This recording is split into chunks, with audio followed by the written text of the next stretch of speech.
नाम है cost of capital. यहाँ से एक क्वेश्चन पेपर में मस्ट अपीयर होगा ही होगा। लास्ट टाइम भी अपीयर हुआ है, इस दफ़ा भी अपीयर होगा। कॉस्ट ऑफ कैपिटल क्या है उसमें जाने से पहले ये ऑर्गेनाइजेशन क्या होती है? What is mean by organization? Group of people working together for specific purpose. Organization का मतलब क्या है? लोगों का ग्रुप जो आपस में मिलजुल के काम कर रहे हैं किसी स्पेसिफिक पर्पस के लिए। से क्या नाम देंगे? ऑर्गेनाइजेशन। क्या ख्याल है? इसकी कुछ टाइप्स होती हैं।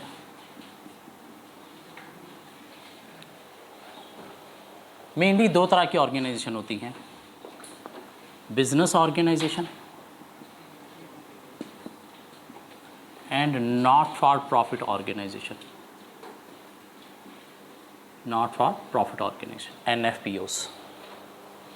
बिजनेस ऑर्गेनाइजेशन जिनको हम प्रॉफिट ऑर्गेनाइजेशन का नाम भी दे सकते हैं, मीन ऐसी ऑर्गेनाइजेशन जिनका पर्पस है प्रॉफिट कमाना, और नॉट फॉर प्रॉफिट जिनका purpose other than profit. Other than profit क्या हो सकता है? सोशल वेलफेयर हो सकता है। जिसमें आगे दो तरह की ऑर्गेनाइजेशन आती हैं, पब्लिक सेक्टर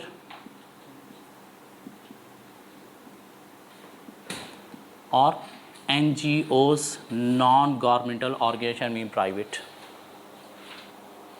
पब्लिक सेक्टर जितनी भी ऑर्गेनाइजेशन है, पाकिस्तान आर्मी एक ऑर्गेनाइजेशन है, पाकिस्तान पुलिस फोर्स एक ऑर्गेनाइजेशन है, गवर्नमेंट के हॉस्पिटल, गवर्नमेंट के स्कूल कॉलेज क्या है? ऑर्गेनाइजेशन है जिनका पर्पस प्रॉफिट नहीं अदर देन प्रॉफिट है। क्या ख्याल है? कुछ not for profit organization Edhi center है, शौकत खानम है, जो क्या है? Non governmental organization mean NGOs। Business organisation profit कमाने वाली ऑर्गेनाइजेशन मेनली तीन तरह की होती हैं, सोल प्रोप्राइटरशिप,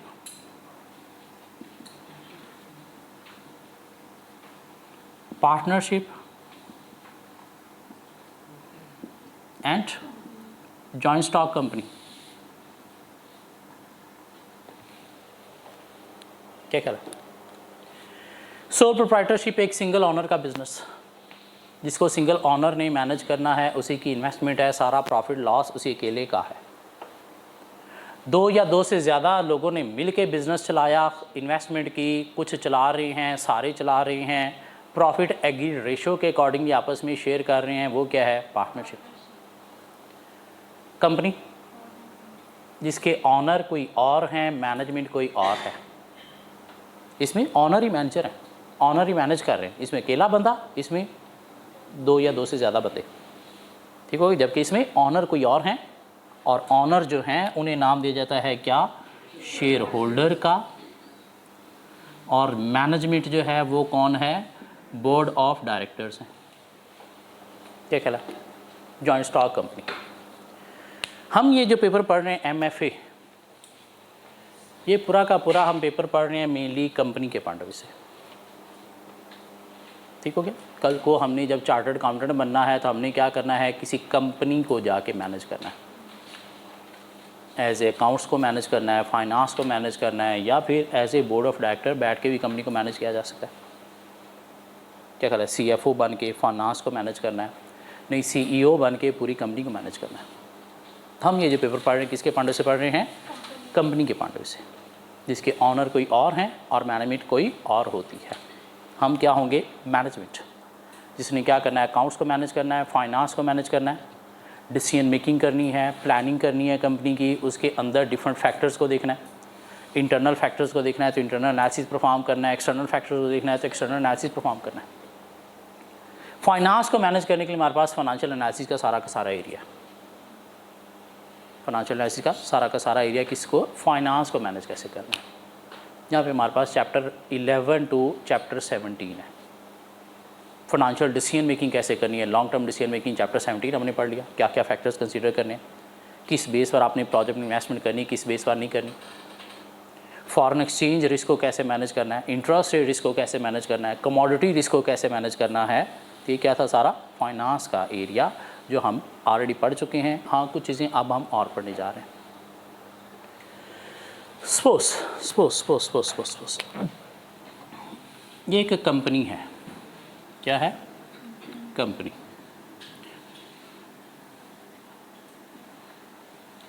ये कंपनी क्या करती है? COMPANY,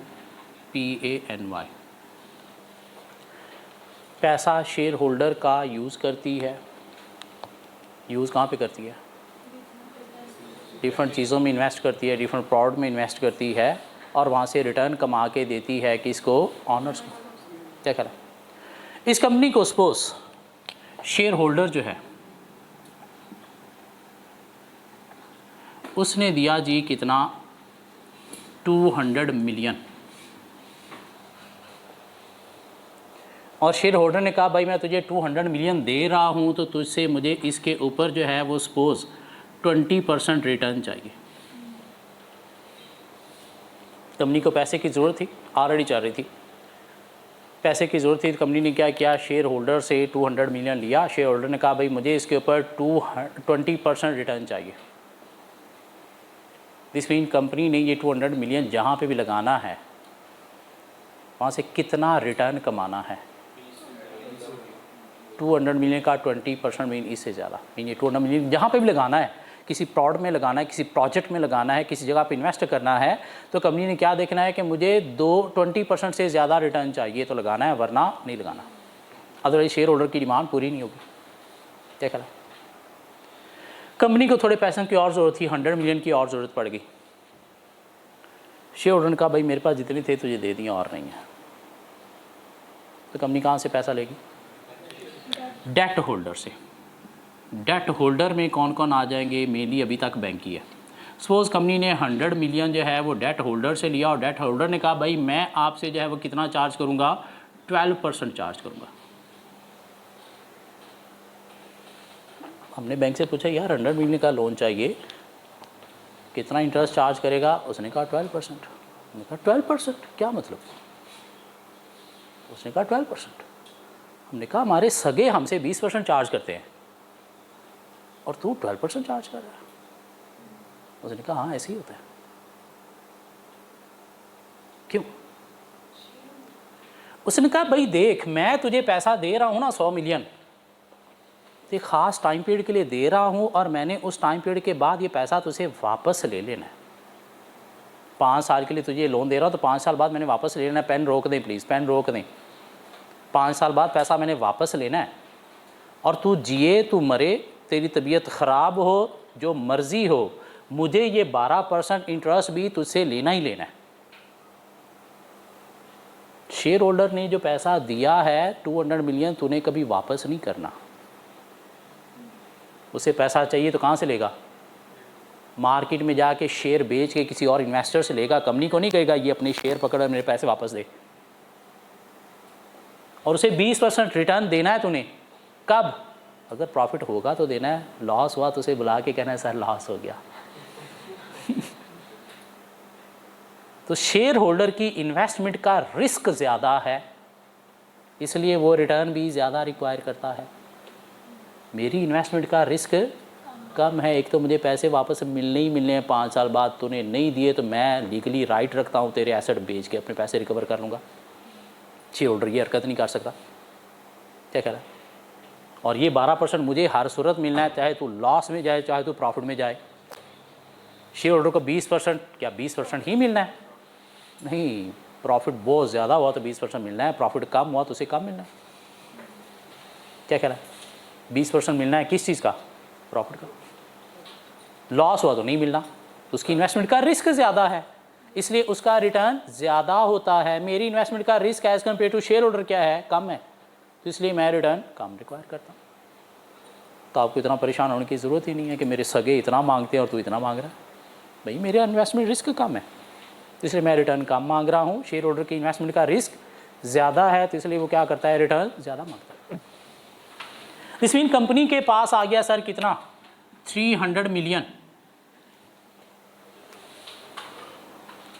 अब कंपनी ने ये 300 मिलियन जहां पे भी इन्वेस्टमेंट करनी है तो कितना रिटर्न रिक्वायर करना है कंपनी ने? कितना मिनिमम रिटर्न हो? मिनिमम इतना हो कि इनका 20%, इनका 12% पूरा हो सके तो फिर इन्वेस्टमेंट करनी है, वरना नहीं करनी। लेकिन वो क्या 32% है? नहीं। वो क्या 32% है? नहीं। उसके लिए हम क्या करेंगे? सपोज हमने कहा जी कि 200 million at the rate of 20% करें तो कितना बना सर? 40। और अगर हम 100 million at the rate of 12% करें तो सर ये कितना बना? 12। तो कितना बना ये? 52 अगेंस्ट वाट? 300 इंटू 100 किया तो कितना आया? 14%। 14%? 17.3%। तुक्के नहीं लगाने प्लीज़, कैलकुलेटर पकड़ के हाथ में बैठें। दिस मीन कंपनी ने ये 300 मिलियन जहाँ पे भी लगाना है वहाँ से कंपनी ने कितना रिटर्न एक्सपेक्ट करना है? 17.3%। मीन हर वो प्रोजेक्ट जो 17.3% या इससे ज़्यादा रिटर्न देगा वहाँ पे कंपनी इन्वेस्टमेंट करेगी, और एक ऐसा प्रोजेक्ट जहाँ पे इससे कम रिटर्न मिल रहा है वहाँ पे कंपनी इन्वेस्टमेंट नहीं करेगी। क्यों? इनको खुश नहीं रख पाएगी, इनको खुश नहीं रख पाएगी। कंपनी को सपोज एक अपॉर्चुनिटी मिली। क्या अपॉर्चुनिटी मिली जी कि एक प्रोजेक्ट ए है, आप उसमें इन्वेस्ट करो। कितना इन्वेस्ट करो? 150 मिलियन इन्वेस्ट करो एट दी रेट ऑफ, आपको रिटर्न जो है वो मिलेगा कितना? 20%। क्या कंपनी को इन्वेस्ट कर देना चाहिए? क्या कंपनी को इन्वेस्ट कर देना चाहिए? कर देना चाहिए। क्यों? आपका रिक्वायर्ड रिटर्न कितना है? ये क्या है आपका रिक्वायर्ड रिटर्न। मीन इतना रिटर्न आपको जो है वो कमाना है अपने शेयर होल्डर, डेट होल्डर को खुश रखने के लिए। तो अगर किसी प्रोजेक्ट से आपको इससे ज़्यादा रिटर्न मिल रहा है तो कंपनी को इन्वेस्टमेंट कर देनी चाहिए। एक प्रोजेक्ट बी कंपनी को मिलता है। प्रोजेक्ट बी कहता है जी कि आप जो है वो मेरे अंदर 100 मिलियन की इन्वेस्टमेंट करो, मैं आपको जो है वो दूंगा कितना? 16% रिटर्न। क्या कंपनी को इन्वेस्टमेंट कर देनी चाहिए? नहीं, ये लॉस मेकिंग प्रोजेक्ट है। सर कैसे लॉस मेकिंग है? 16% रिटर्न मिल रहा है, हमारे रिक्वायर्ड रिटर्न से कम मिल रहा है, तो इसलिए लॉस मेकिंग है। फिर इस प्रोजेक्ट में इन्वेस्टमेंट करके हम इनको खुश नहीं रख सकते। क्या ख्याल है? हमारा रिक्वायर्ड रिटर्न कितना है? 17.3%। तो हर वो प्रोजेक्ट जो इस या इससे ज़्यादा रिटर्न दे रहा है उसमें हमें इन्वेस्टमेंट करनी है, और जो इससे कम रिटर्न दे रहा है उसमें हमें इन्वेस्टमेंट नहीं करनी। एक और प्रोजेक्ट सी मिलता है कंपनी को ऑप्शन। प्रोजेक्ट सी कहता है जी कि आप मेरे अंदर 120 मिलियन इन्वेस्टमेंट करें, मैं आपको 24% रिटर्न दूंगा। कंपनी को इन्वेस्टमेंट कर देनी चाहिए? यस, कर देनी चाहिए। क्यों? इसका रिटर्न हमारे रिक्वायर्ड रिटर्न से ज़्यादा है। क्या कहला? मीन इसमें हमें इन्वेस्टमेंट करनी चाहिए, इसमें करनी चाहिए। इसको sir thank you so much, हम इस काबिल नहीं हैं, हम इस काबिल नहीं हैं। क्यों? हमारा रिक्वायर्ड रिटर्न ज़्यादा है, 16% तक हम नहीं एक्सेप्ट कर सकते। 17.3% से ज़्यादा पे एक्सेप्टेबल है प्रोजेक्ट, इससे कम हम एक्सेप्ट नहीं कर सकते। ये बात समझ आती? क्या कहला? अब ये जो हमने कंपनी को अगर यूँ हम डिवाइड करने, ये जो बात थी कि शेयर होल्डर जो है वो हमसे क्या कर रहा है जी कि मुझे 20% रिटर्न चाहिए, डेट होल्डर चाहता है कि मुझे 12% रिटर्न चाहिए, हमें डेट होल्डर के थ्रू जाना चाहिए या इक्विटी के थ्रू जाना चाहिए, इस पे हमें कुछ डिसीजन लेना होंगे। क्या कह रहा है? इन डिसीजन को नाम दिया जाता है फाइनेंसिंग डिसीजन का।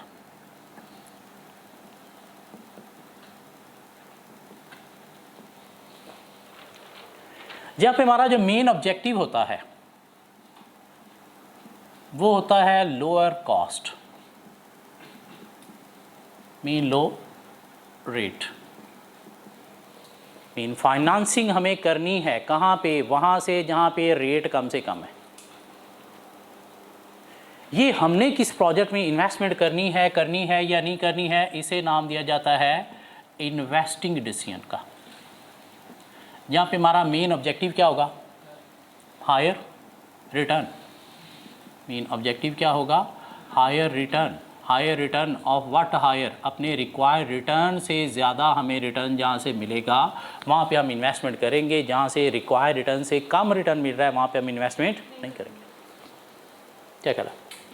और हमारा ये जो फाइनेंशियल एनालिसिस है ये पूरा का पूरा फाइनेंसिंग डिसीजन या फिर इन्वेस्टिंग डिसीजन पे ही है। चैप्टर 17 पूरा का पूरा हमारा क्या था? Investing decision. क्या करा? चैप्टर 14 हमने फॉरेक्स पढ़ा, उसमें क्या था? फाइनेंसिंग डिसीजन कि हमें कैसे जो है वो मैनेज करना है। क्या करा? ये चैप्टर भी इन्हीं के ऊपर है, फाइनेंसिंग डिसीजन या इन्वेस्टिंग डिसीजन। यहाँ तक बात समझ आती है? अब इसे कॉपी कर लें फिर आगे चलते हैं।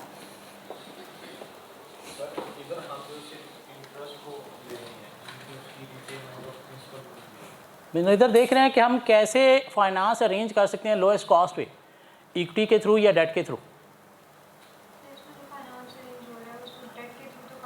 कम कॉस्ट पे हो रहा है, लेकिन वो आपने 5 साल बाद वापस भी देना है।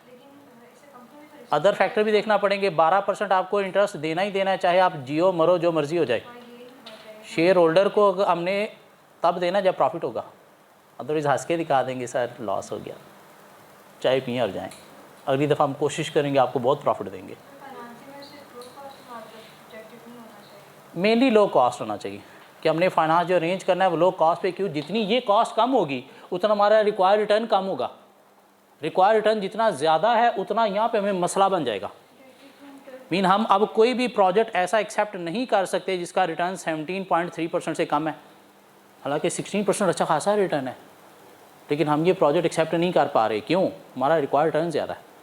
वो क्यों ज़्यादा है? क्योंकि ये इन्वेस्टर का जो रिटर्न है वो ज़्यादा है। ये जितना कम होगा रिक्वायर्ड रिटर्न उतना कम होगा, उतना ही हमारे पास फ्लेक्सिबिलिटी होगी डिफरेंट प्रोजेक्ट्स में इन्वेस्टमेंट करने की, मीन डिफरेंट अपॉर्चुनिटीज़ को कैप्चर करने की, मीन उतना डर हमारे अंदर कम होगा।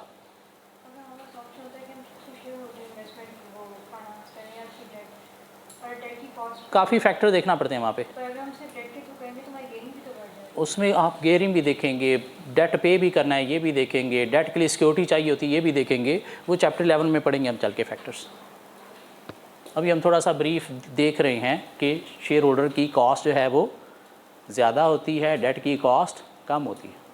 ये क्या है? शेयर होल्डर की कॉस्ट है, इक्विटी की कॉस्ट है, और ये क्या है? डेट की कॉस्ट है।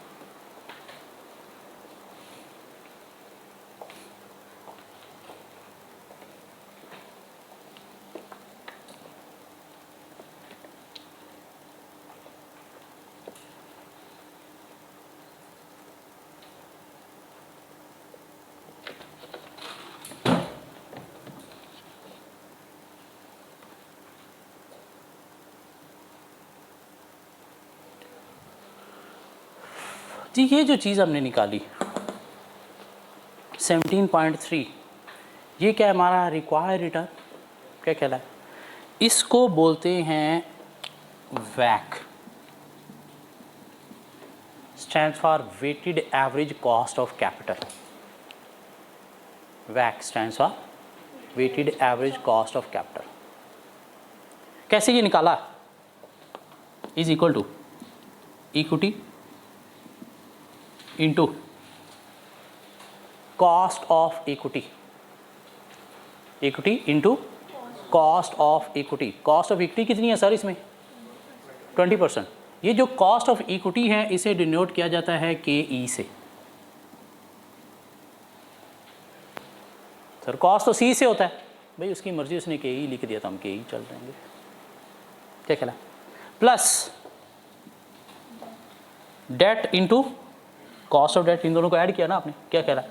So debt into cost of debt KD divided by क्या करेंगे? डिवाइड किसे किया था आपने? ये 300 क्या है? Equity plus debt. ये 300 क्या था? Equity plus debt. क्या कह रहा है? तो डिवाइड बाय क्या करेंगे? इक्विटी प्लस डेट इंटू 100 करेंगे, तुम्हारे पास क्या आ जाता है? इंटू 100 करने से ठीक है, इसे अगर कैलकुलेट करो तो 200 इक्विटी थी आपकी, इंटू कॉस्ट ऑफ इक्विटी थी 20%, प्लस 100 डेट था आपका, इंटू कॉस्ट ऑफ डेट कितना था सर? 12%, डिवाइडेड बाय क्या था? 200 प्लस 100 इंटू 100 किया, तुम्हारे पास आंसर आ गया 17.3%। What is this? Weighted average cost of capital. Weighted average cost of capital,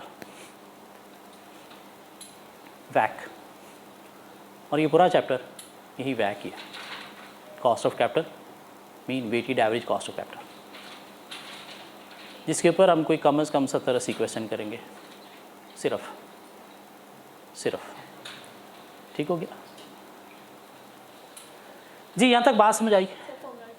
formula क्या है? Equity into cost of equity, equity into cost of equity. Cost of equity को donate किया जा रहा है किसे, के ई से, plus debt into cost of debt, cost of debt को डोनेट किया जा रहा है के डी से, divided by equity plus debt, into 100 करेंगे तो क्या आ जाएगा, परसेंटेज में आंसर आ जाएगा। 100 नहीं करेंगे तो परसेंटेज में नहीं आएगा। है ये क्या, required return of the company.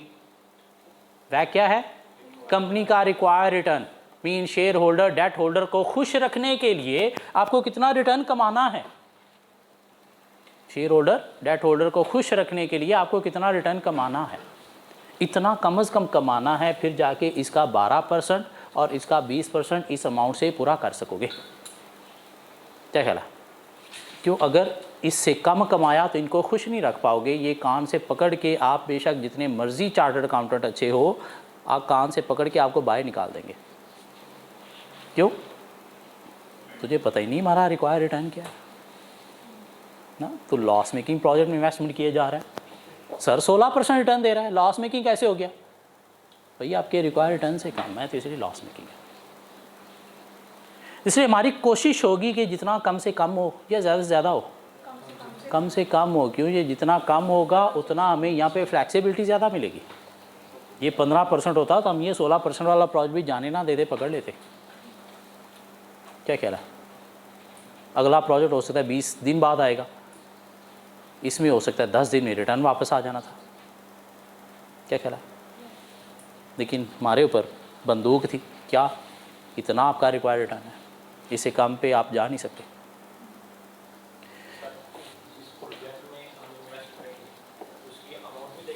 उसकी अमाउंट भी देखेंगे, हमारे पास उतना पैसा है, 300 है, अब 300 था, हमने 150 यहाँ पे लगा दिया, नेक्स्ट हमारे पास 150 पड़ा है।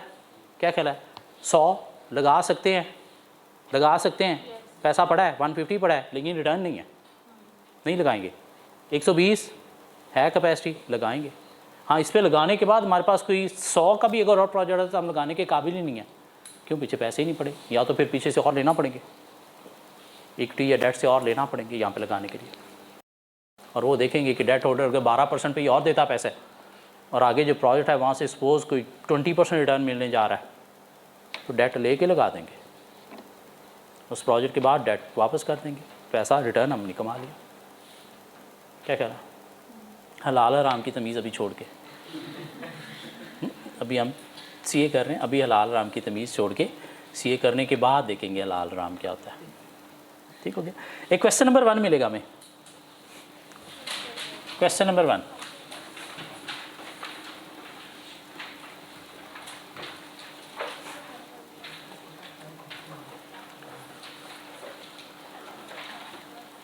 रिक्वायर्ड, अच्छा सा पेज नंबर होगा, पेज नंबर 136 है मेरे पास। रिक्वायर्ड, कैलकुलेट द वैक ऑफ अवारी लिमिटेड। अवारी कर लें, अब अवारी हो गया, कैलकुलेट द वैक for Avari limited.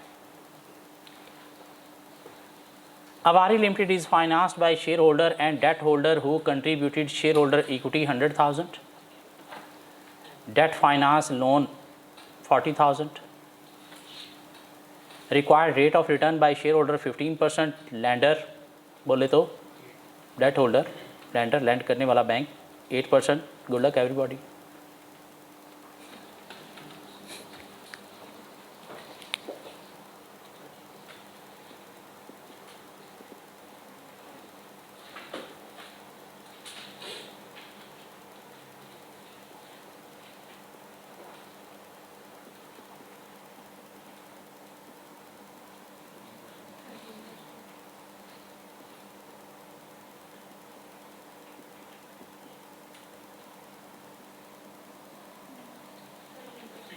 Ji, equity हमारे पास 100,000, कॉस्ट ऑफ इक्विटी हमारे पास 15%, डेट हमारे पास 40,000, cost of debt 8%, divided by equity 100,000 plus debt 40,000 into 100,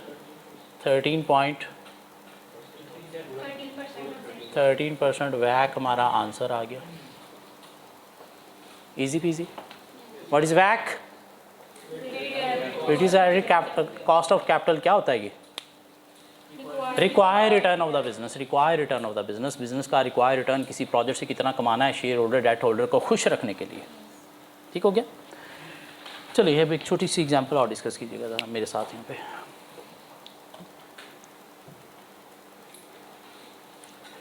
एक प्रोजेक्ट है ABC। ये प्रोजेक्ट कहता है कि भाई आप मेरे अंदर अगर ₹100 मिलियन इन्वेस्ट करो तो मैं आपको इसके अगेंस्ट कुछ रिटर्न दूंगा। रिटर्न दूंगा आपको कितना, 20%, लेकिन इसकी जो प्रोबेबिलिटी है वो है 50%। नहीं, मैं आपको रिटर्न दूंगा 22%, लेकिन इसकी प्रोबेबिलिटी है 30%। नहीं, आपको रिटर्न इस प्रोजेक्ट से 25% भी मिल सकता है, लेकिन उसकी प्रोबेबिलिटी है 20%। कितना रिटर्न हमें इस प्रोजेक्ट से मिलेगा? हम निकालेंगे एवरेज। क्या निकालेंगे? एवरेज। कैसे निकालेंगे? 50% इंटू 20%, 0.5 इंटू 0.2 कीजिएगा, 0.1। क्या कह रहा है? 30% इंटू 22%, 0.066। 20% इंटू 25%, 0.05। टोटल कीजिएगा 216 इंटू 100 अगर कर दें तो हमारे पास एक परसेंटेज भी आ जाएगी, 21.6%। मीन यहाँ से एवरेज रिटर्न हमें जो मिलेगा वो कितना मिलेगा? 21.6%। दिस मीन इसको हम कंपेयर करेंगे 21.6% को अपने रिक्वायर रिटर्न के साथ। अगर उससे ज़्यादा है तो हम इस प्रोजेक्ट में इन्वेस्टमेंट कर देंगे, अगर उससे कम है ये हमारा एवरेज रिटर्न तो हम इन्वेस्टमेंट नहीं करेंगे। ठीक है ना? हमें इन्फॉर्मेशन इतनी थी कि भाई अगर आप 100 मिलियन इन्वेस्ट करो तो आपकी इस प्रोजेक्ट से 20% रिटर्न मिलेगा, हाँ उसकी प्रोबेबिलिटी इतनी है। 22% मिलेगा, हाँ उसकी प्रोबेबिलिटी इतनी है। 25% भी मिल सकता है, लेकिन उसकी प्रोबेबिलिटी इतनी है, चांस इतना है। तब हमें इस प्रोजेक्ट में इन्वेस्टमेंट करनी या नहीं करनी, तो क्या करेंगे? इसका एवरेज रिटर्न लिखेंगे, और वो कितना है? 21.6%। अब इसको हम कंपेयर करेंगे अपने रिक्वायर रिटर्न के साथ। अगर इससे कम है तो इन्वेस्टमेंट कर देंगे, अगर इससे ज़्यादा है हमारा रिक्वायर रिटर्न सपोज 22% है तो हमें इस प्रोजेक्ट में इन्वेस्टमेंट नहीं करनी। ठीक हो गया। Question number 2।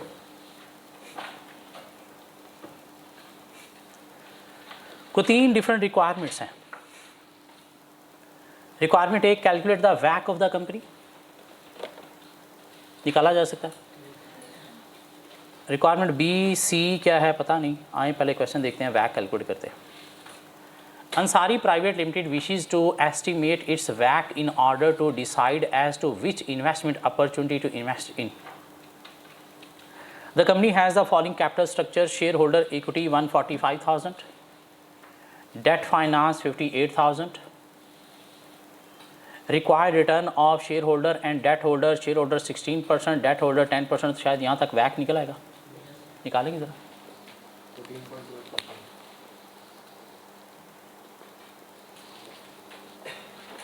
14558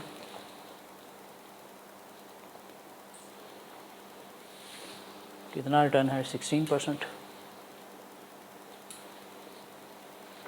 plus 58,000 into return 10% divided by 145,000 plus 58,000 into 100 किया तो कितना निकला है बैक?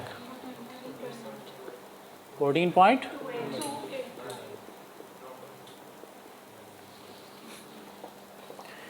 नीचे डेटा कुछ और भी है। The company has the following investment opportunities available to it. Probability 30%, expected return project A में अगर पैसा लगाते हैं तो रिटर्न मिलेगा 16%, प्रोबेबिलिटी है 30%। प्रोजेक्ट ए में रिटर्न मिलेगा 18%, लेकिन प्रोबेबिलिटी है 40%। प्रोजेक्ट ए से रिटर्न मिलेगा 20%, लेकिन प्रोबेबिलिटी है 30%। हाँ, अगर हम प्रोजेक्ट बी में जाते हैं तो 30% प्रॉबिलिटी का रिटर्न ये है, 40% प्रॉबिलिटी का रिटर्न ये है, 30% का ये है। सी में जाते हैं तो रिटर्न ये हैं, उनके साथ प्रॉबिलिटी 30, 40, 30 है। Calculate the expected return of the above project. Expected return ये जो हमने निकाला था ये क्या था? Expected return. एवरेज जो है ये क्या था? Expected return. तो क्या करना हमने? तीनों प्रोजेक्ट का एक्सपेक्टेड रिटर्न निकालना है। क्या करना है? पहले प्रोजेक्ट ए को पकड़ेंगे। ये क्या था हमारा? रिक्वायरमेंट ए। सो पहले हम पकड़ेंगे जी प्रोजेक्ट ए को। प्रोजेक्ट ए की जो प्रोबेबिलिटी है वो है जी 30%, 40% और 30%। और उसका जो रिटर्न है वो कितना है? पहला 16%, दूसरा 18%, तीसरा 20%। तो इसकी अब हम निकालेंगे एवरेज, और एवरेज क्या निकलेगी? 0.048 इंटू 100 कर लो, ज़िंदगी आसान कर लो भी। 4.8%, 7.2%, 6%। और इनको ऐड कर लो, तुम्हारे पास आ गया एक्सपेक्टेड 18%।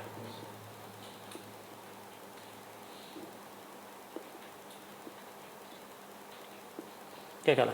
अब चले गए प्रोजेक्ट बी में। Prob return average 30%, 40%, 30%। Return 12, 10, 15, 12%, 10%, 15%, 3.6, 4, 4.5, all together 12.1%। उसके बाद चले गए जी प्रोजेक्ट सी में। Prob return average 30%, 40%, 30%। और रिटर्न है कितने? 16, 18, 12, 16%, 18%, 12%। और पहला बन गया जी 4.8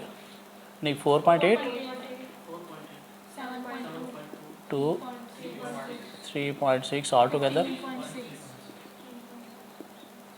ये हमारे पास आ गई रिक्वायरमेंट बी का आंसर। क्या कह रहा? Requirement C.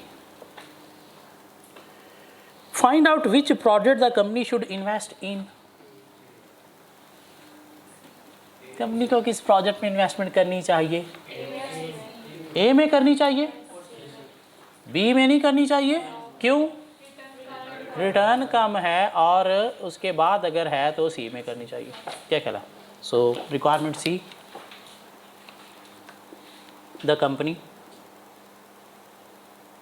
should invest in project A first। क्या कहला? Company should not invest in project B। Why? Because its expected return, its expected return of what?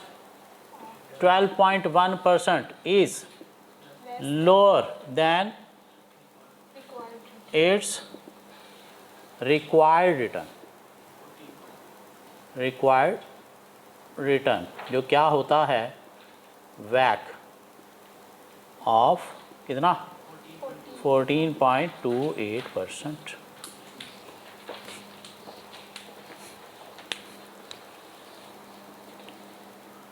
यहाँ तक कोई बात समझ आई हो?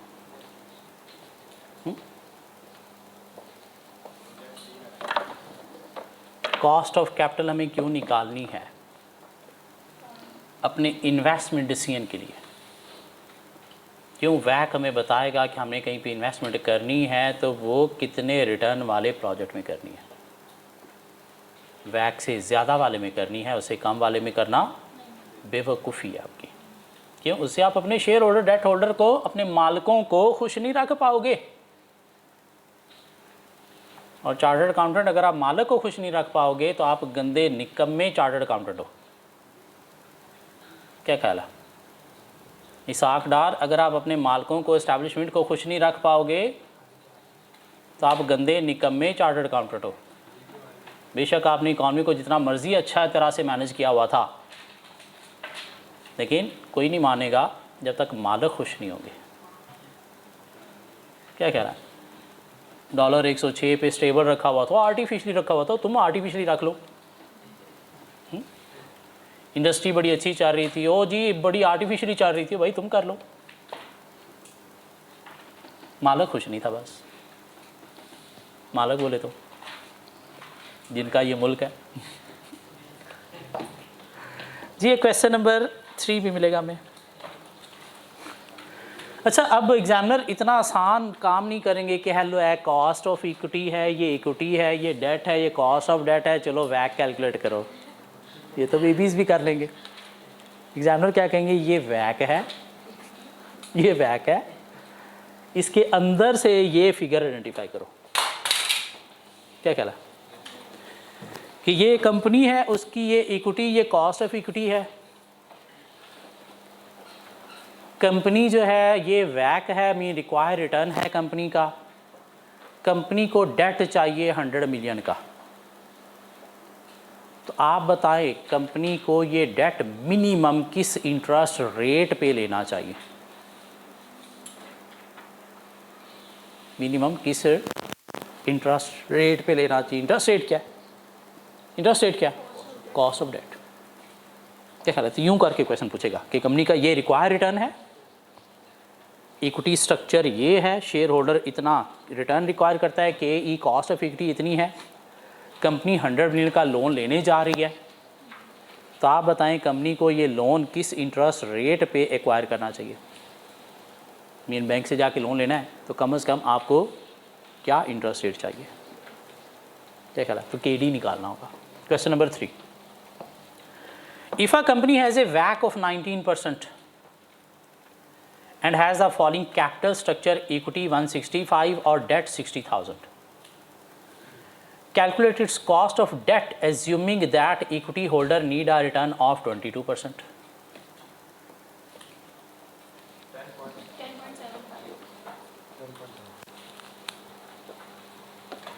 क्वेश्चन नंबर 3 हमने कहा जी कि मिस्टर वैक इक्वल होता है equity into cost of equity plus debt into cost of debt divided by equity plus debt के इंटू 100 भी करते हैं। उसने कहा वैक है आपका सर कितना? 19%। इक्विटी है आपकी सर कितनी? 165,000। कॉस्ट ऑफ इक्विटी है 22%। प्लस डेट है आपका 60,000 का। कॉस्ट ऑफ डेट आपका क्वेश्चन मार्क है, डिवाइडेड बाय इक्विटी है 165,000 प्लस 60,000। तो क्वेश्चन मार्क आपने फाइंड करना है। क्या ख्याल है? इसको उधर ले जाओगे, मल्टीप्लाई हो जाएगा 19% के साथ। क्या ख्याल है? इधर से इस फ्रैक्शन को अप्लाई करके उधर ले जाओगे, माइनस हो जाएगा। इसको जो मल्टीप्लाई हो रहा है डिवाइड कर दोगे तो आपके पास x आ जाएगा। क्या ख्याल है? x फाइंड करना आपने। So what is x? 10.75%। Cost of debt is equal to 10.75%। किसी से कैलकुलेट ना हुआ हो बताओ मुझे, मैं से गोली मारो। क्यों है? मैंने कुछ भी नहीं किया। कम ऑन, क्या हो गया है? हाँ चलिए आज बस इतना ही, आज इतना ही। बाकी बातें वैक की नेक्स्ट लेक्चर में आगे लेके चलेंगे। ठीक हो गया? हमारा हर लेक्चर पिछले वाले लेक्चर के साथ लिंक कर रहा होगा, इसलिए छोटी अपनी अफोर्डेबिलिटी पे करनी है, उसे नेक्स्ट दिन आके मेरी शक्ल नहीं देखनी प्लीज़, ठीक हो गया। आने वाले कम से कम 2 वीक ये टॉपिक हमारा चलेगा और हर लेक्चर पिछले के साथ कनेक्टेड होगा। भाग जाओ, कल मिलते हैं।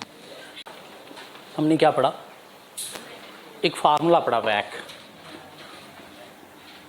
इज इक्वल टू अभी तक equity into cost of equity, जिसको के ई से डिनोट किया जाता है, plus debt into cost of debt, जिसे के डी से डिनोट किया जाता है, divided by equity plus debt, और परसेंटेज में हमें आंसर चाहिए तो इनटू 100। यही फार्मूला था।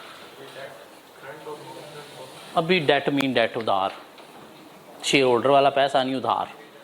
कौन सा पता नहीं, शॉर्ट टर्म है, लॉन्ग टर्म है, लोन है, डिबेंचर है, बॉन्ड है, क्या है पता नहीं, डेट कर्जा, ठीक है, कि जो वापस करना है, इखलाकी जुर्रत करके वापस करने वाला पैसा, ठीक हो। ये वापस नहीं करना, ये ले लिया, जब तक कंपनी मर नहीं जाती आपने वापस नहीं करना। मरेगी भी तो पैसे नहीं, एसेट बेच के कुछ बचा तो ले जाएंगे शेयर होल्डर, वरना ये पैसा कंपनी ने वापस नहीं करना। उन्हें पैसा चाहिए शेयर होल्डर को, मार्केट में जाके अपने शेयर बेच के लेने, कंपनी को नहीं आगे मेरे पैसे वापस दे, किसी और इन्वेस्टर से लेंगे। लेकिन डेट वापस करना है कब? जब इसकी मैच्योरिटी है, जब इसका टाइम पीरियड आएगा, 5 साल है तो 5 साल बाद, 10 साल है 10 साल बाद, 3 साल है 3 साल बाद, 6 माह है तो 6 माह बाद। नहीं करोगे, बैंक के पास लीगल राइट है आपके एसेट बेच के, आपकी प्रॉपर्टी बेच के अपना पैसा रिकवर करेगा। इसलिए रिस्क कम है, रिस्क कम है तो उसका रिटर्न भी कम है, इसका रिस्क ज़्यादा है तो इसलिए इसका रिटर्न ज़्यादा होता है, ठीक हो गया। सो वैक जितना कम हो उतना अच्छा है, जितना ज़्यादा उतना अच्छा है। एक कंपनी के लिए हम कंपनी का फाइनेंस मैनेज कर रहे हैं, बीइंग अ फाइनेंशियल मैनेजर, तो वैक कम अच्छा है ज़्यादा अच्छा है? कम अच्छा है। क्यों? ये क्या है? रिक्वायर रिटर्न, कंपनी का रिक्वायर रिटर्न मीन इतना रिटर्न कंपनी ने कमाना है शेयर होल्डर, डेट होल्डर को खुश रखने के लिए। जितना कम होगा उतना अच्छा है, क्यों? उतनी आपके पास फ्लेक्सिबिलिटी ज़्यादा है आगे डिफरेंट प्रोजेक्ट में इन्वेस्टमेंट करते हुए। क्या ख्याल है? आप कम से कम रिटर्न वाला प्रोजेक्ट भी एक्सेप्ट कर सकते हो। अगर ये ज़्यादा है तो थोड़े बहुत रिटर्न वाला प्रोजेक्ट आप एक्सेप्ट नहीं करोगे तो उससे अपॉर्चुनिटीज़ लॉस्ट होती चली जाएंगी। क्यों? वो प्रोजेक्ट क्यों नहीं आपने एक्सेप्ट किया? क्योंकि लॉस मेकिंग था, आपके रिक्वायर रिटर्न से कम रिटर्न दे रहा था, उससे आपने शेयर होल्डर डेट होल्डर को खुश नहीं रखवाना था। मीन कमाओगे कम दोगे ज़्यादा, ऐसे हो ही नहीं सकता, ठीक हो गया। ऐसी बातें हमने कुछ करनी। चलिए टॉपिक स्टार्ट करते हैं, मार्केट वैल्यू। अभी हम क्या कर रहे हैं, कुछ 1-2 दिन छोटे छोटे कॉन्सेप्ट जो है वो कवर कर रहे होंगे, छोटे छोटे क्वेश्चंस पे अप्लाई करके, फिर जाके हम कोई बड़ा क्वेश्चन टैकल करने के काबिल बनेंगे। मार्केट वैल्यू क्या है? मार्केट वैल्यू बोले तो किसी कंपनी की मार्केट वैल्यू। किस चीज़ की मार्केट वैल्यू? कंपनी की इक्विटी की मार्केट वैल्यू। एक इन्वेस्टर को कंपनी की मार्केट वैल्यू देखना होती है उसमें इन्वेस्टमेंट करते वक्त, कि मुझे इस कंपनी में कितनी इन्वेस्टमेंट करनी चाहिए, डिपेंड करेगा market value. Market value basically है क्या? Future profit potential of the company, future potential of the company. एक कंपनी की वर्थ अभी 100 है, आप उसे हो सकता है 150 में खरीद लोगे, तो 150 क्या है? उसकी मार्केट वैल्यू। इन्वेस्टर कितनी अमाउंट में इन्वेस्टमेंट करेगा, मीन कितनी अमाउंट में कंपनी को खरीदेगा, वो क्या है? Market value. 100 वाली कंपनी आप 150 में खरीदोगे, 150 क्या है? Market value. क्यों? आपको फ्यूचर पोटेंशियल इसका बड़ा ब्राइट नज़र आ रहा था। एक कंपनी की अभी वर्थ 100 है, आप उसे हो सकता है 75 में खरीदोगे, ये 75 क्या है? Market value. क्यों? आपको उसे फ्यूचर इसका ताबनाक नज़र आ रहा था, मीन फ्यूचर पोटेंशियल नज़र नहीं आ रहा था। तो मार्केट वैल्यू है क्या? एक कंपनी की वैल्यू जिसमें एक इन्वेस्टर उस कंपनी को खरीदेगा, उसे क्या नाम दीजिएगा? Market value. डिपेंड करती है किस चीज़ पे? Future potential of the company पे। क्यों कैलकुलेट करनी है? इन्वेस्टमेंट डिसीजन लेने के लिए कि हमें इस कंपनी को कितने में खरीदना चाहिए। क्या कह रहा है? कितने में खरीदना चाहिए, तो उसकी मार्केट वैल्यू देखोगे उतने में खरीदना चाहिए।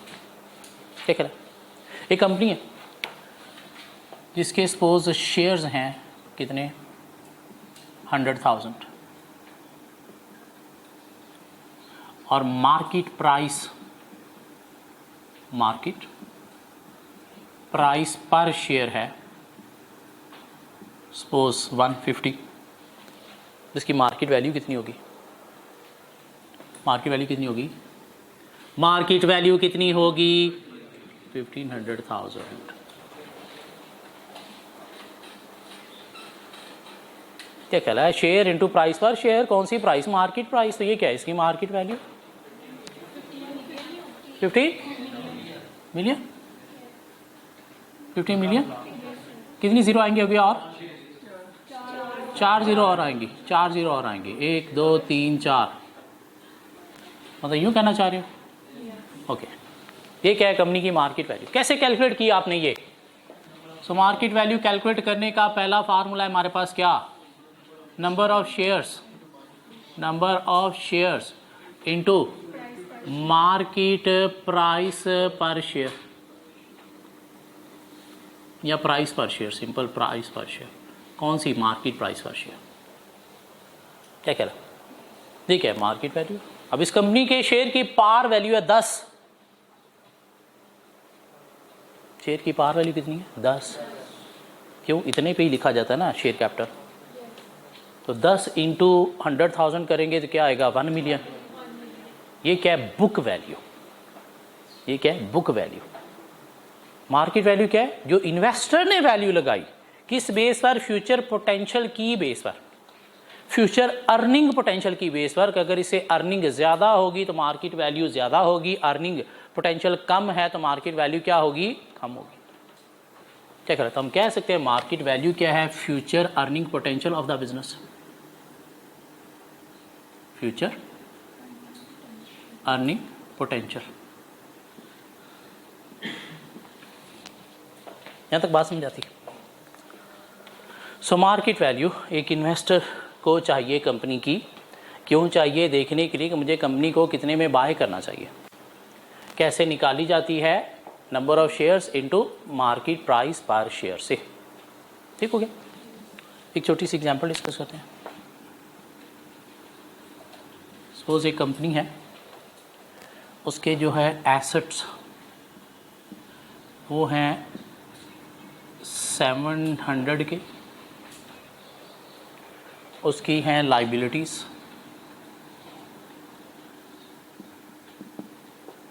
सपोज 500 की। तो बाकी क्या होगा? इक्विटी कितनी होगी? इक्विटी कितनी होगी? 200। ये कैसे निकाल लिया भाई? अकाउंटिंग इक्वेशन बचपन वाली, assets is equal to equity plus liabilities. तो assets minus liabilities is equal to equity. क्या कह रहा है? ये जो 200 है ये क्या है? ये है इक्विटी की बुक वैल्यू। ये क्या है? इक्विटी की बुक वैल्यू। ठीक हो गया? ये क्या है? इक्विटी की बुक वैल्यू। एक इन्वेस्टर कहता है कि मैं इस कंपनी को बाय करता हूं कितने में? 350 में। ठीक है? Market value. इन्वेस्टर कहता है मैं इसको बाय करता हूं कितने में? 350 में। तो ये क्या है? Market value. क्यों भाई 350 में क्यों बाय करना चाहता है? उसे फ्यूचर अर्निंग पोटेंशियल कंपनी का ज़्यादा नजर आ रहा है तो इसलिए 350 में बाय करना चाहता है। एक इन्वेस्टर कहता है मैं इस कंपनी को 150 में बाय करूंगा, उसे फ्यूचर अर्निंग पोटेंशियल नजर नहीं आ रहा। इसमें मार्केट वैल्यू है किस चीज़ की? इक्विटी की मार्केट वैल्यू होती है। मार्केट वैल्यू किसकी होती है? इक्विटी की। शेयर्स इनटू प्राइस पर शेयर, ये भी क्या है? इक्विटी है। एसेट की नहीं, लाइबिलिटीज की नहीं, मार्केट वैल्यू किसकी होती है? इक्विटी की। इक्विटी कितनी है? एक इन्वेस्टर उसको उससे ज़्यादा खरीदना चाहता है तो मार्केट वैल्यू ज़्यादा होगी, उससे कम पे खरीदना चाहता है मार्केट वैल्यू कम होगी, उतने पे ही खरीदना चाहता है 200 पे ही, तो मार्केट वैल्यू भी क्या है? बुक वैल्यू की इक्वल है। क्या ख्याल है? इसमें एक इन्वेस्टर कहता है कि मैं इस कंपनी को 350 में ख़रीदना चाहता हूं जिसकी बुक वैल्यू कितनी है? 200। यहाँ से एक रेशो निकाली जा सकती है 1.75। ये जो 1.75 है ना, इसे नाम देता है price to book ratio.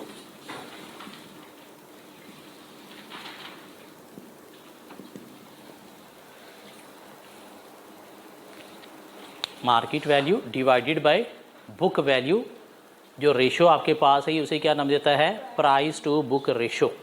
Mean ये है क्या, मार्केट वैल्यू, ये है क्या, बुक वैल्यू। 1.75 क्या है, प्राइस टू बुक रेशो। तो मैं कह सकता हूँ कि market value is equal to book value into price to book ratio भी होती है। क्या कहला, मार्केट वैल्यू कितनी है सर, 350 इक्वल है बुक वैल्यू कितने की, 200 इंटू 1.75, तो करें क्या है, मार्केट वैल्यू आ गई। क्या कहला, तो मार्केट वैल्यू का एक और फार्मूला हम कह सकते हैं। नंबर 2 फार्मूला क्या है, नंबर 2 फार्मूला क्या है, book value into price to book ratio.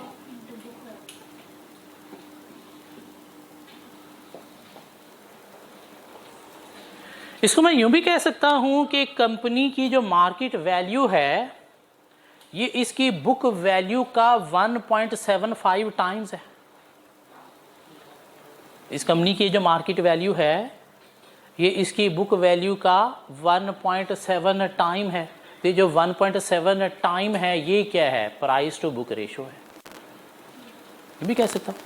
क्या कहना, अब क्वेश्चन में अगर वो आपको कंपनी के शेयर मार्केट प्राइस पर शेयर दे दे और कहीं मार्केट वैल्यू निकालो तो आप निकाल सकते हो।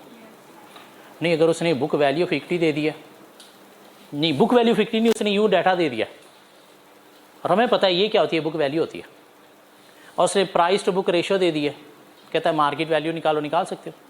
क्या कहला, नहीं उसने ये डाटा दे के आपको कहा है कि कंपनी की जो मार्केट वैल्यू है वो this time of book value है और आप मार्केट वैल्यू निकालो, फिर भी निकाल सकते हो। यहाँ तक बात समझ आती है। क्या कहला, तो मसले में साहिल चलें आगे। हाँ सही, चलते हैं। अब ये जो मार्केट वैल्यू है ना ये इन्वेस्टर टू इन्वेस्टर वेरे भी करती है। Market value investor to investor vary भी करती है। एक इन्वेस्टर है जिसके पास इस कंपनी की सपोज 52% होल्डिंग है, उसके लिए कंपनी की मार्केट वैल्यू कुछ और होगी। एक इन्वेस्टर जिसके पास सपोज 48% होल्डिंग है उसके लिए इस कंपनी की मार्केट वैल्यू कुछ और होगी। ज़्यादा किसके लिए होगी, 52 वाले के पास या 42 वाले के पास। ये जो है 52% का मतलब क्या है, इसके पास डिसीजन मेकिंग अथॉरिटी है, मेजॉरिटी अथॉरिटी है, ये कंपनी के डिसीजन को इन्फ्लुएंस कर सकता है। ये कंपनी इसकी सब्सिडरी है, ये जाके अपनी मनमर्जियाँ इस कंपनी के ऊपर थोप सकता है, और जब अपनी मनमर्जियाँ थोप सकता है तो इसके लिए इस कंपनी की मार्केट वैल्यू कुछ और होगी, ज़्यादा होगी।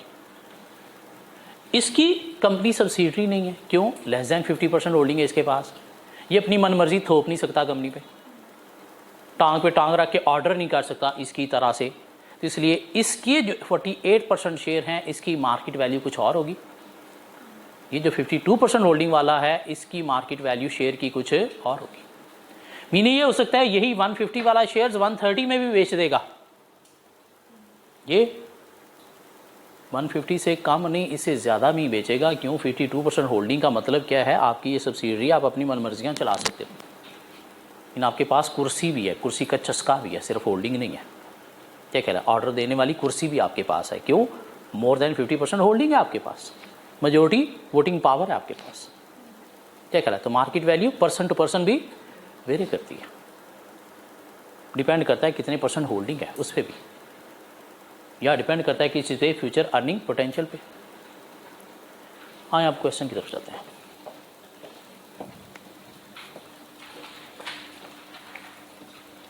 क्वेश्चन नंबर 1 2 3 आपने कर लिया था, ऐसी बात है। क्वेश्चन नंबर 4,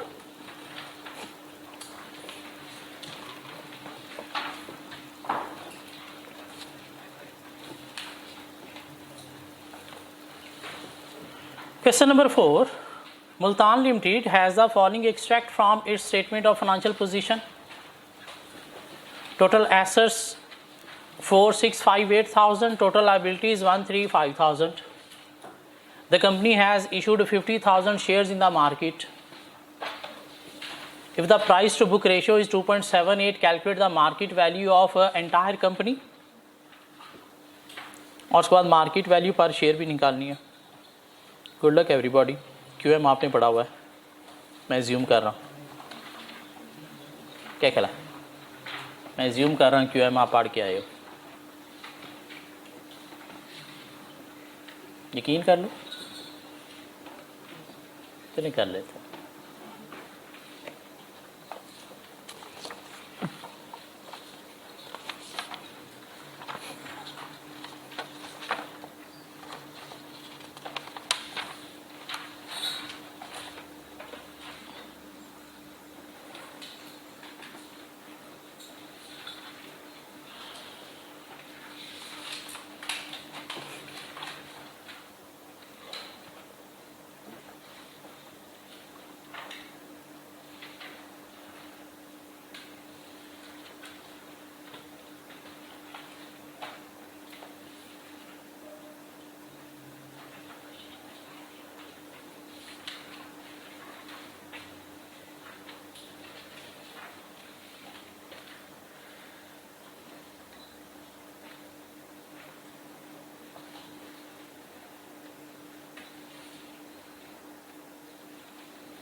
ये बुक वैल्यू आ गई। तो आपके पास क्या है, प्राइस टू बुक रेशो है, क्या ख्याल है? So price to book ratio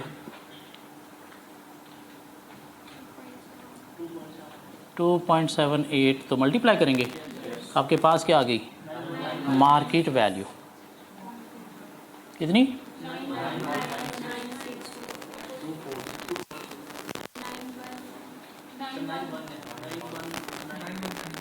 96240।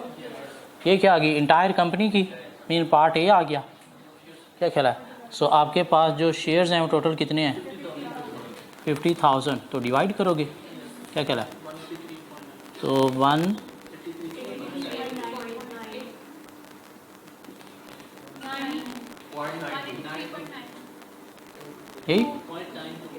ये क्या है, मार्केट वैल्यू पर शेयर, पार्ट बी का आंसर, क्या ख्याल है?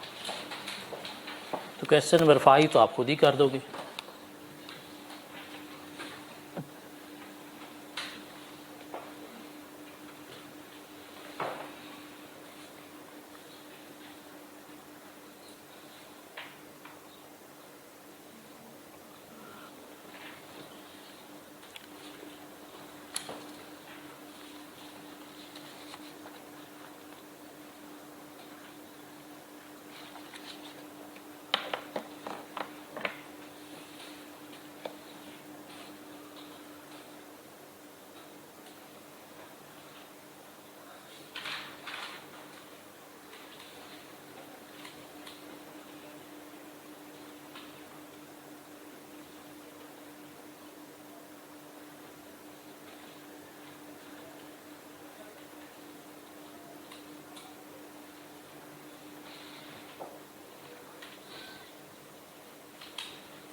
Question number 5, following is the data relating to two companies, Mamoon and Hamdani. Share capital Mamun का है 1.4 मिलियन रुपीज़, 10 पार वैल्यू है शेयर की, और हमदानी का 1.68 मिलियन।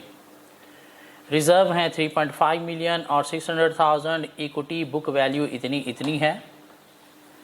मार्केट वैल्यू पर share for Mamoon limited is 60 and for Hamdani is 3.89। Calculate the market value both companies. तो मामून के लिए देखा जाए तो हमारे पास मार्केट वैल्यू पर शेयर है, तो नंबर ऑफ शेयर्स निकाले जा सकते हैं उसके। कितने number of shares? So Mamun की अगर हम बात करें तो उसके जी share capital number of shares हम पहले अगर निकाल लें तो नंबर ऑफ शेयर्स जो हैं उसके निकलेंगे कितने? 140,000। कैसे निकाला ये आपने? 1.4 मिलियन जो है उसको आपने डिवाइडेड बाय 10 कर दिया था पार वैल्यू से, क्या कह रहा है? और आपके पास मार्केट प्राइस शेयर भी दी गई है और वो दी गई है कितनी? 60। तो आपने निकाली क्या? Market value 8400,000।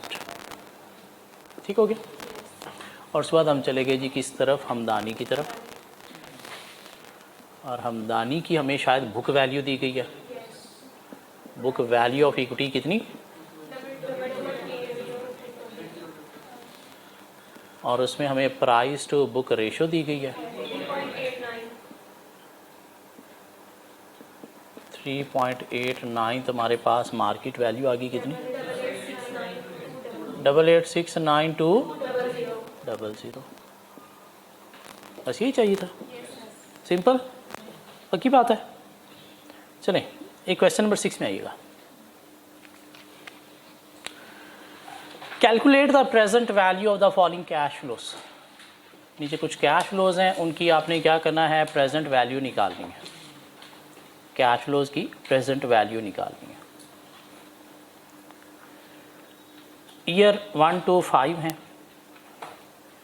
कैश फ्लो 1 है 100 और डिस्काउंट फैक्टर है 12.5%। क्या निकालना आपने? प्रेजेंट वैल्यू निकालनी है। क्या कह रहा है? PV is equal to what? PV is equal to what? Future value into 1 plus I raised to power minus n। इसको मैं यूँ भी कह सकता हूँ future value divided by 1 plus I raise to power n। बात एक ही है। क्या कह रहा है? तो आपने निकालनी है जी पहले किसकी? कैश फ्लो 1 की। तो कैश फ्लो 1 की पीवी जो है वो इक्वल होगी 100 डिवाइडेड बाय 1 प्लस कितना? 0.125 इंटू 1 रेज टू पावर 1 पहले साल का। मीन एक साल में इतना मिलेगा। क्या वैल्यू आई? 80।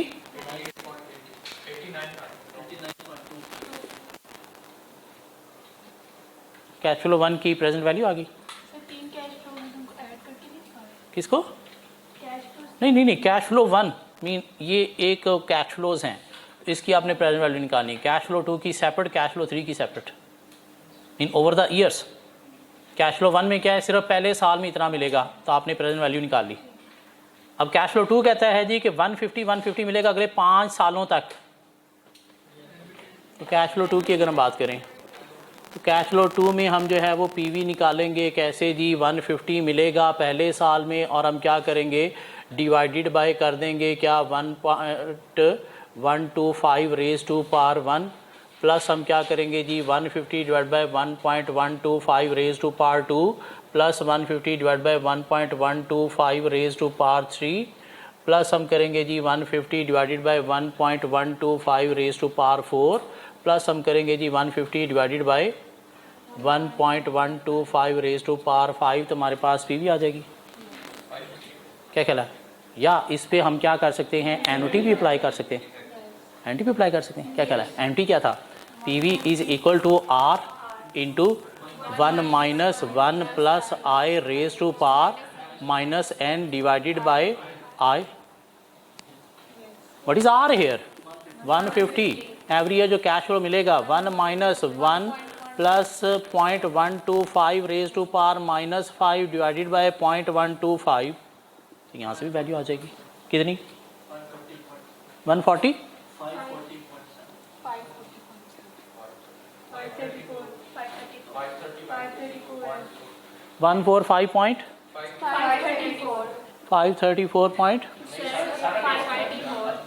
534.08. इधर से भी यही आंसर आ रहा है. सेम आता है. आना चाहिए, आता है, आना चाहिए, आता है. निकाल के देखो क्या आ भी रहा है.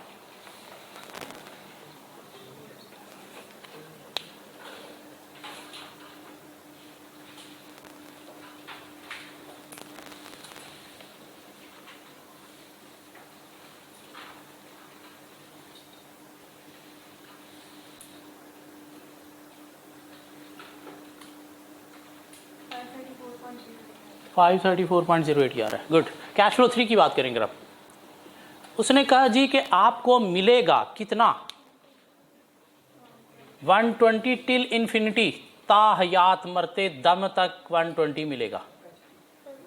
प्रोपेसिटी अप्लाई कर देंगे. प्रोपेसिटी का फार्मूला है हमारे पास sir, PV is equal to R into 1 minus 1 plus I raise to power minus infinity divided by I.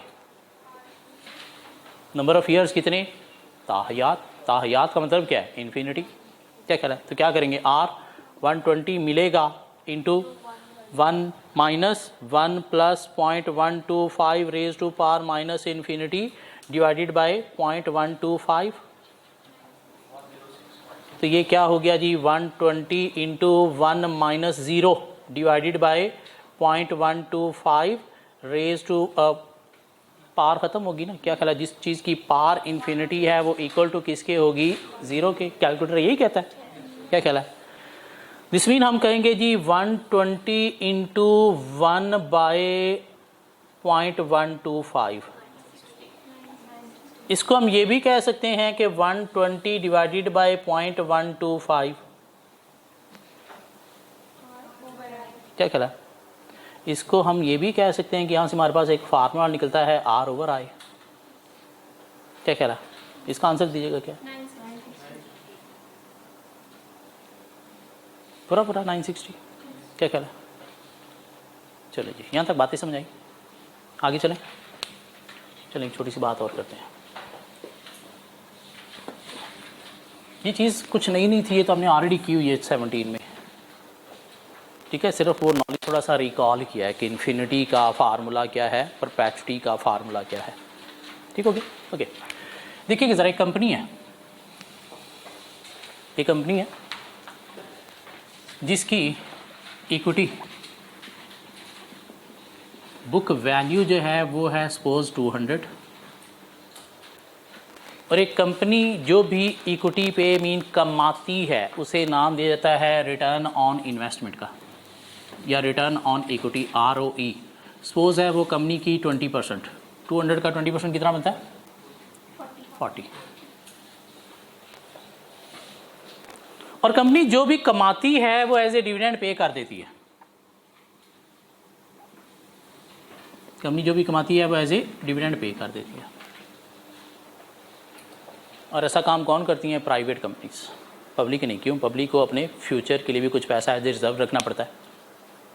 Private companies जो भी कमाती हैं वो शेयर होल्डर, इन्वेस्टर निकाल लेता है और बिजनेस वैसे ही चलता रहता है. ठीक हो गया. दिस मीन ये क्या था? ओपनिंग बैलेंस कहाँ पे? ईयर 1 में सपोज. तो क्लोजिंग बैलेंस इक्विटी का क्या होगा? 200. क्या कहना है? Equity closing balance. ईयर 2 में ओपनिंग बैलेंस क्या होगा? 200. कंपनी ने कमाया फिक्स रेट से कितना? 40 पे कर दिया डिविडेंड. क्लोजिंग बैलेंस क्या बचा फिर? 200. ईयर 3 में क्या होगा? 200 ओपनिंग बैलेंस. कंपनी ने 40 मीन 20% कमाया और जो कमाया वो कंपनी दे देती है डिविडेंड. क्लोजिंग बैलेंस क्या हुआ? 200. ईयर 4 में क्या होगा? ओपनिंग बैलेंस 200 आया, 20% कंपनी कमाती है और जो कमाती है एज ए डिविडेंड पे कर देती है, क्लोजिंग बैलेंस क्या बचा, मीन ये सिचुएशन ताहयात चलती रहेगी, ये सिचुएशन ताहयात चलती रहेगी। इस कंपनी का अगर हमने निकालना है मार्केट वैल्यू, इस कंपनी की हमने निकालनी है मार्केट वैल्यू, कौन सी कंपनी जिसके क्या है कांस्टेंट डिविडेंड है, क्या है कांस्टेंट डिविडेंड है। कांस्टेंट का मतलब क्या है कि same dividend company every year पे कर रही है। कितना पे कर रही है, 40 40 40 40 40 एवरी ईयर पे कर रही है।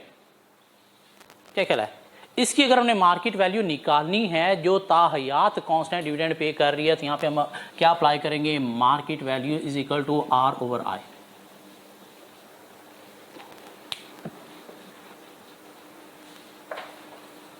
क्या कह रहा है, एक ऐसी कंपनी जो सेम डिविडेंड कांस्टेंट पे कर रही है टिल इन्फिनिटी, उसकी अगर हमने मार्केट वैल्यू निकालनी है तो मार्केट वैल्यू किसके इक्वल होगी, आर ओवर आई। आर बोले तो रिटर्न, रिटर्न बोले तो डिविडेंड, आई बोले तो रेट। कौन सा रेट, रेट कौन सा, यहाँ पे रेट हम जो है वो अप्लाई करेंगे के ई मीन जो इन्वेस्टर का रिक्वायर्ड रेट है। रेट इन्वेस्टर क्या रिक्वायर करता है, मिलना किसको है, रिटर्न मीन डिविडेंड किसको मिलना है, इन्वेस्टर को मिलना है। तो मार्केट वैल्यू का एक तीसरा फार्मूला भी है, एक ऐसी कंपनी जिसके कांस्टेंट डिविडेंड है, उसमें हम कहेंगे जी कि मार्केट वैल्यू किसके इक्वल है, R over I. R over I या हम इसे कहेंगे जी डिविडेंड ओवर के ई, के आई क्या होता है, रेट, और यहाँ पे रेट का मतलब क्या है, इन्वेस्टर का require return mean cost of equity. क्यों, डिविडेंड किसको मिलना है, इन्वेस्टर को मिलना है, तो उसका जो रिक्वायर्ड रेट है वो क्या है, के ई। ये बात समझ आती है। एक क्वेश्चन नंबर 7 और क्वेश्चन नंबर 8 मिलता है आपको, क्वेश्चन नंबर 7 और क्वेश्चन नंबर 8 मिलता है आपको, ट्राई करेंगे ज़रा।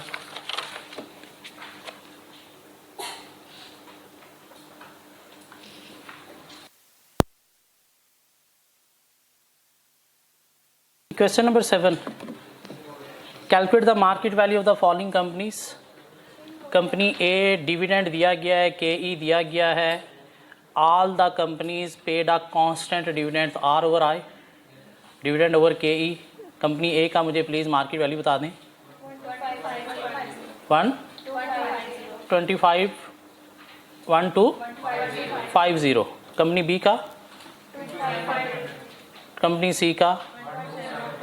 चलें जी क्वेश्चन 8 में आ गए। क्वेश्चन 8 कहता है जी कंप्लीट द फॉलोइंग टेबल। आपके पास different scripts A B C D mean कोई 4 तरह की कंपनीज हैं। कंपनी ए को देखें तो प्रॉफिट ये देती है 460,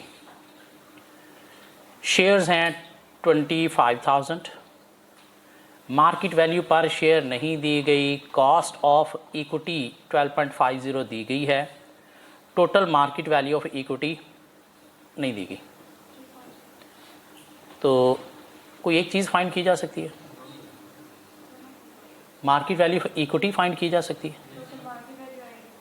तो market value of equity find की जा सकती है कैसे, डिविडेंड ओवर के ई। डिविडेंड क्या है 460, क्या हम क्या एज्यूम कर रहे हैं कि कंपनी जितना कमाती है उतना क्या करती है, डिविडेंड दे देती है। तो क्या करेंगे जी कंपनी ए के लिए, क्वेश्चन नंबर 7 है ना, सो कंपनी ए के लिए हम कहें जी कितना 460 जो है वो कंपनी कमाती है, तो इक्विटी कॉस्ट ऑफ इक्विटी कितनी है 12.5%। मीन हमने क्या किया जी आर ओवर आई से मार्केट वैल्यू जो है वो निकाल ली, कितनी 3.368,000,000। क्या कहला, ये क्या आ गई total market value of equity. क्या कहला है, तो मार्केट वैल्यू पर शेयर भी निकाली जा सकती है, कैसे, डिवाइडेड बाय 25,000 शेयर्स कर दें, 147 पॉइंट क्या कहला।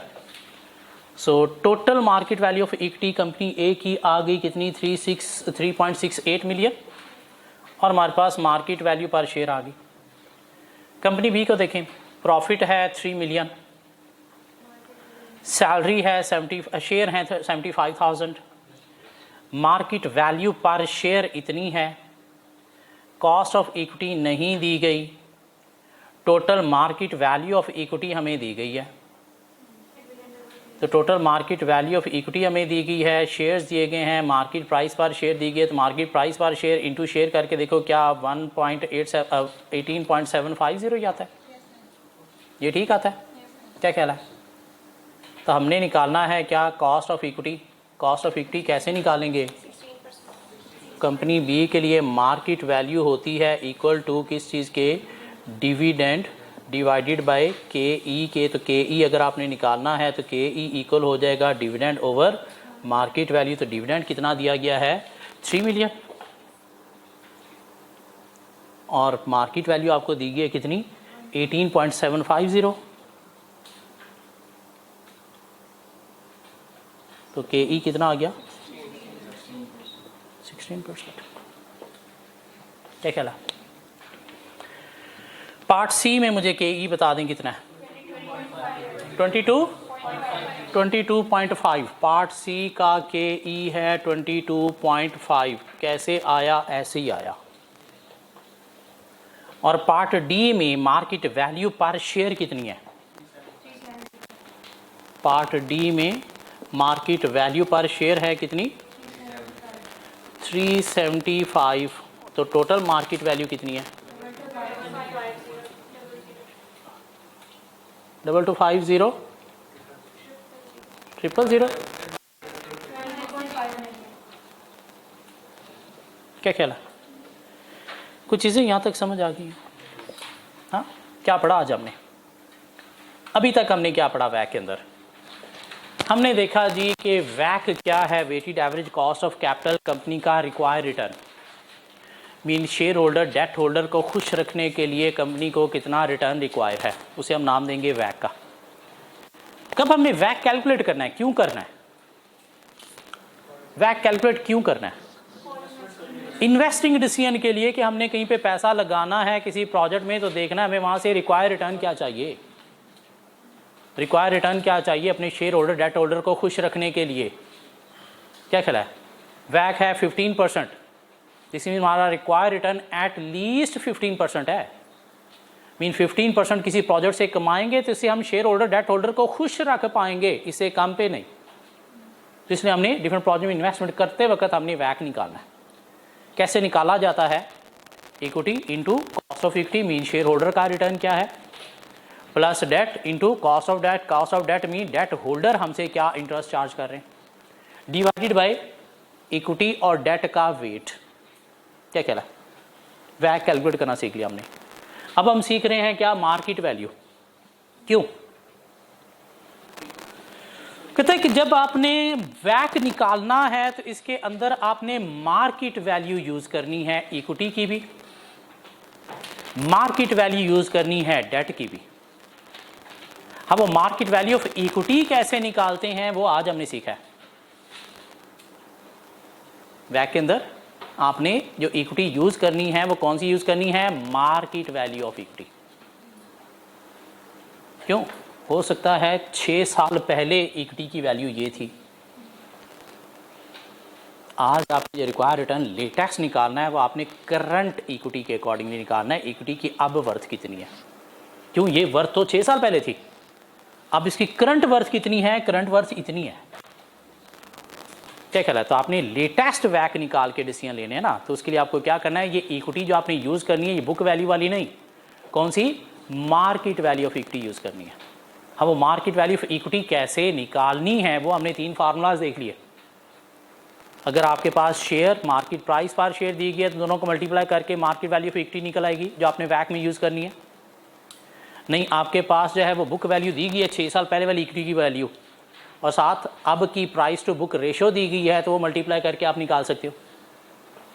क्या कहला है, या आपके पास कंपनी का डिविडेंड दिया गया है और बुक वैल्यू दी गई है, या शेयर होल्डर का रिटर्न दिया गया है। क्या कहला है, और कंपनी कांस्टेंट डिविडेंड पे करती है, तो फिर वहाँ पे आप क्या करोगे, आर ओवर आई से मार्केट वैल्यू निकालोगे। आर ओवर आई एक ऐसी कंपनी जो कांस्टेंट डिविडेंड पे कर रही है, कब तक? जब तक जिंदा है। उसकी अगर हमने मार्केट वैल्यू ऑफ इक्विटी निकालनी है तो कैसे निकालेंगे? आर ओवर आई। आई का मतलब क्या है? रेट। कौन सा रेट? शेयर होल्डर का रिक्वायर्ड रिटर्न का रेट, मीन के ई। क्यों? ऊपर आप जो रिटर्न ले रहे हो आर, वो किसका ले रहे हो? शेयर होल्डर का डिविडेंड ले रहे हो। तो 3 मेथड हमने पढ़ लिए मार्केट वैल्यू ऑफ इक्विटी निकालने के। क्यों? लेटेस्ट वैक निकालने के लिए हमें ये मार्केट वैल्यू पे चाहिए, ये भी मार्केट वैल्यू पे चाहिए। ये कैसे कैलकुलेट करेंगे? नेक्स्ट लेक्चर में देखेंगे। मीन अभी तमहीद बांध रहे हैं वैक कैलकुलेट करने की। मीन थोड़ा थोड़ा चीज़ों का नॉलेज ले रहे हैं, फिर जाके एक बड़े क्वेश्चन पे से अप्लाई करने के काबिल बनेंगे। भाग जाओ, कल मिलते हैं।